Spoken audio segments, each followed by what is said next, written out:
ಕುರಿತು ಒಂದು ನಾಟಕವನ್ನು ಮಾಡಿದ್ದಾರೆ 10ನೇ ತರಗತಿಯ ವಿದ್ಯಾರ್ಥಿಗಳು. ಎಲ್ಲರಿಗೂ ನಮಸ್ಕಾರ. ನನ್ನ ಹೆಸರು ಜಾನ್ವಿ. ಇಂದಿನ ನಾಟಕದಲ್ಲಿ ನಾನು ಭಾರತ ಮಾತೆಯ ಪಾತ್ರವನ್ನು ಮಾಡುತ್ತಿದ್ದೇನೆ. ಧನ್ಯವಾದಗಳು. ಎಲ್ಲರಿಗೂ ನಮಸ್ಕಾರ. ನನ್ನ ಹೆಸರು ಗೋದಾವರಿ. ಇಂದಿನ ನಾಟಕದಲ್ಲಿ ನಾನು ಜವಾಬ್ದಾರಿಯುಳ್ಳ ವಿದ್ಯಾರ್ಥಿನಿಯಾಗಿ ಪಾತ್ರವನ್ನು ಮಾಡುತ್ತಿದ್ದೇನೆ. ಧನ್ಯವಾದಗಳು. ಎಲ್ಲರಿಗೂ ನಮಸ್ಕಾರ. ನನ್ನ ಹೆಸರು ಕುನಾಲ್. ಇಂದಿನ ನಾಟಕದಲ್ಲಿ ನಾನು ಪ್ಲಾಸ್ಟಿಕ್ ರಾಕ್ಷಸನಾಗಿ ಪಾತ್ರವನ್ನು ಮಾಡುತ್ತಿದ್ದೇನೆ. ಎಲ್ಲರಿಗೂ ನಮಸ್ಕಾರ. ನನ್ನ ಹೆಸರು ನಂದನ್. ನಾನು ಇಂದಿನ ನಾಟಕದಲ್ಲಿ ಅಹಂಕಾರವುಳ್ಳ ವಿದ್ಯಾರ್ಥಿ ಪಾತ್ರವನ್ನು ಮಾಡುತ್ತಿದ್ದೇನೆ. ಎಲ್ಲರಿಗೂ ನಮಸ್ಕಾರ. ನನ್ನ ಹೆಸರು ಕುಶಾಲ್. ನಾನು ಇಂದಿನ ಪಾತ್ರದಲ್ಲಿ ಮಾಲಿನ್ಯ ರಾಕ್ಷಸನಾಗಿ ಪಾತ್ರವನ್ನು ಮಾಡುತ್ತಿದ್ದೇನೆ. ಎಲ್ಲರಿಗೂ ನಮಸ್ಕಾರ. ನನ್ನ ಹೆಸರು ಮೊಹಮ್ಮದ್ ಸರ್. ಇಂದಿನ ನಾಟಕದಲ್ಲಿ ನಾನು ಮರದ ಪಾತ್ರವನ್ನು ಮಾಡುತ್ತಿದ್ದೇನೆ.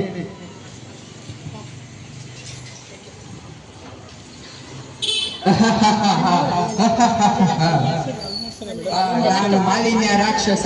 ಕಾರ್ಖಾನೆಗಳ ಹೊಗೆಗಳು, ಸುಡುತ್ತಿರುವ ಇಂಧನ, ಜೋರಾದ ಶಬ್ದ ನನ್ನನ್ನು ಶಕ್ತಿಶಾಲಿ ಮಾಡುತ್ತಿದೆ. ಮಾನವರು ಶುದ್ಧವಾದ ಗಾಳಿಯ ಕುರಿತು ಚಿಂತೆ ಮಾಡುತ್ತಿಲ್ಲ.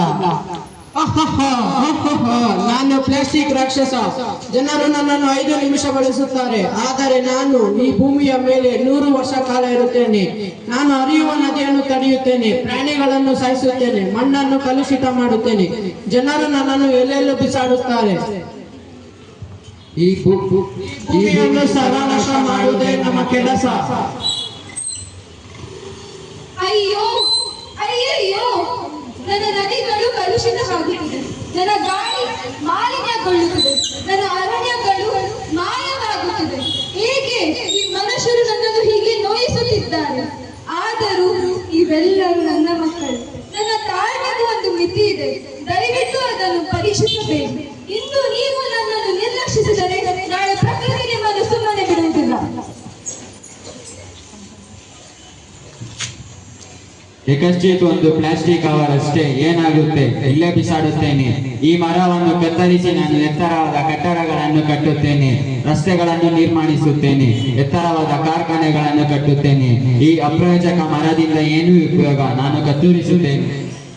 ನಿಲ್ಲಿಸು. ಈ ಮರವನ್ನು ಏಕೆ ಕತ್ತರಿಸುತ್ತಿರುವೆ? ನನ್ನಿಷ್ಟ.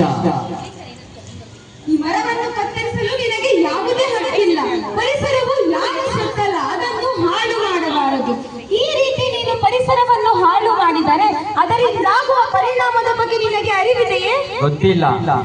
ಭೂಮಿಯ ತಾಪಮಾನ ಹೆಚ್ಚಾಗುತ್ತದೆ, ಮಳೆ ಬರುವುದು ಕಡಿಮೆಯಾಗುತ್ತದೆ, ಪ್ರಾಣಿಗಳಿಗೆ ವಾಸಿಸಲು ಜಾಗವೇ ಸಿಗುವುದಿಲ್ಲ, ವಿಧ ವಿಧವಾದ ರೋಗಗಳು ವೇಗವಾಗಿ ಹರಡುತ್ತವೆ, ಕೆರೆಗಳೆಲ್ಲ ಒಣಗಿ ಹೋಗಿ ಹನಿ ಹನಿ ನೀರಿಗೂ ಹಾಹಾಕಾರ ಶುರುವಾಗುತ್ತದೆ.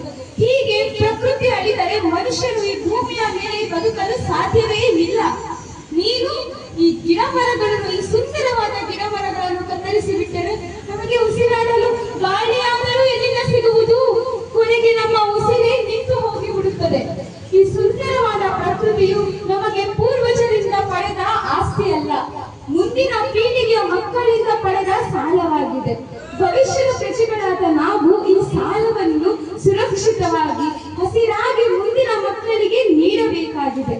ಇನ್ನಾದರೂ ಅರಿತುಕೋ, ನೀನು ಮಾಡುತ್ತಿರುವ ಈ ಕೆಟ್ಟ ಕೆಲಸದಿಂದ ಆಗುವ ಪರಿಣಾಮಗಳ ಬಗ್ಗೆ, ಅನಾಹುತಗಳ ಬಗ್ಗೆ ತಿಳಿದುಕೋ. ಇನ್ನಾದರೂ ಈ ಸುಂದರವಾದ ಪ್ರಕೃತಿಯನ್ನು ರಕ್ಷಿಸು.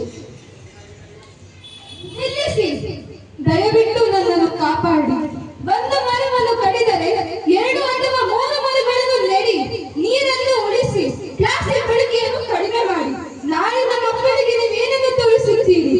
ಈ ಹಸಿರು ಪ್ರಕೃತಿಯನ್ನು ಅಥವಾ ಬತ್ತಿದ ಉಸಿರಾಡಲಾರದ ಈ ಲೋಕವನ್ನು? ಅವರ ನಗು ನಿಮ್ಮ ಕೈಯಲ್ಲೇ ಇದೆ. ಒಂದು ಸಣ್ಣ ಪ್ರಾರಂಭ ನಿಮ್ಮೆಲ್ಲರಿಂದ ಆಗಿತ್ತು. ದಯವಿಟ್ಟು ಇಂದಿನಿಂದಲೇ ಪ್ರಾರಂಭಿಸಿ. ಮರಗಳು ಭೂಮಿಯ ಮೂಲ. ನಮ್ಮನ್ನು ಕಡಿಯಬೇಡಿ, ನಾಶ ಮಾಡಬೇಡಿ. ನೀವು ಉಸಿರಾಡಲು ಆಮ್ಲಜನಕವನ್ನು ನಾನು ಕೊಡುತ್ತೇನೆ, ತಿನ್ನಲು ಹಣ್ಣುಗಳನ್ನು ಕೊಡುತ್ತೇನೆ, ವಿಶ್ರಮಿಸಲು ನೆರಳನ್ನು ನೀಡುತ್ತೇನೆ. ಮರಗಳಿಲ್ಲದೆ ಜೀವನ ಸಾಧ್ಯವಿಲ್ಲ. ಅಯ್ಯೋ, ನನಗೆ ನನ್ನ ತಪ್ಪಿನ ಅರಿವಾಯಿತು. ಇನ್ನು ಮುಂದೆ ನಾನು ಕಸವನ್ನು ಅಲ್ಲಿ ಇಲ್ಲಿ ಬಿಸಾಡುವುದಿಲ್ಲ, ಪ್ಲಾಸ್ಟಿಕ್ ಅನ್ನು ಬಳಸುವುದಿಲ್ಲ. ಅತಿ ಹೆಚ್ಚು ಮರಗಳನ್ನು ನಾನು ನೆಡುತ್ತೇನೆ, ಪ್ರಕೃತಿಯನ್ನು ನಾನು ರಕ್ಷಿಸುತ್ತೇನೆ. ನಾನು ಮಾಯವಾಗುತ್ತಿದ್ದೇನೆ. ಜನರು ಮಾಲಿನ್ಯ ಮಾಡುವುದನ್ನು ಕಡಿಮೆ ಮಾಡಿದರೆ ನನ್ನ ಶಕ್ತಿಯನ್ನು ಕಳೆದುಕೊಳ್ಳುತ್ತೇನೆ. ನಾನು ಕೂಡ ಮಾಯವಾಗುತ್ತಿದ್ದೇನೆ. ಜನರು ಪ್ಲಾಸ್ಟಿಕ್ ಬಳಕೆಯನ್ನು ನಿಲ್ಲಿಸಿದರೆ ನಾನು ಕೂಡ ನನ್ನ ಶಕ್ತಿಯನ್ನು ಕಳೆದುಕೊಳ್ಳುತ್ತೇನೆ. ನೀರನ್ನು ಹಾಕುತ್ತಿದ್ದಾರೆ.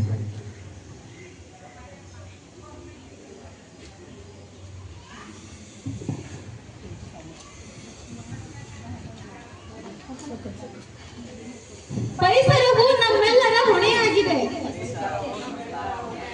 ಪ್ಲಾಸ್ಟಿಕ್ ಬಳಕೆಯನ್ನು ಕಡಿಮೆ ಮಾಡಿ, ಗಿಡ ಮರಗಳನ್ನು ಹೆಚ್ಚಾಗಿ ನೆಡಿ. ಮರಗಳನ್ನು ರಕ್ಷಿಸಿ, ನಾಡನ್ನು ಉಳಿಸಿ.